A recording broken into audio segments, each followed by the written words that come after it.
On Christmas Day, the world was blessed beyond bounds as the Savior of the world was born. The lowly shepherds were there. The elite magi were there. More importantly, the heavenly host were there. They gave praise to God and proclaimed that peace would be upon those on whom God's favor rests. Mary had been told about this birth. She would bear a son and name him Jesus. In first century Judaism, the Hebrew name Joshua was interpreted to mean Yahweh saves. Indeed, the angel told Mary that her child would save his people from their sins. Jesus is the Savior, the Messiah, and the Lord. Thus, the shepherds rejoiced, the Magi rejoiced, the angels of God rejoiced. We too are to rejoice as we celebrate the birth of Jesus. But this joy cannot be a one-time reaction.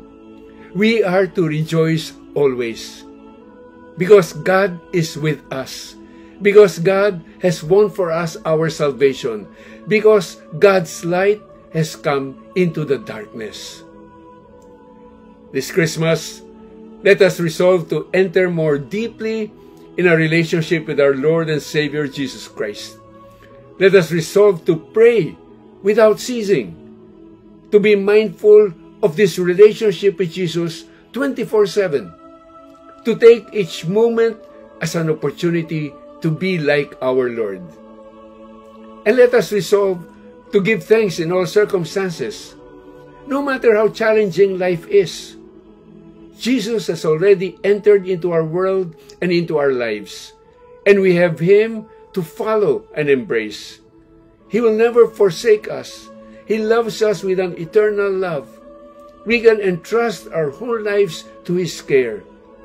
His favor rests on us. In Jesus, we will always have peace in our hearts. Have a very Merry Christmas. God bless you all.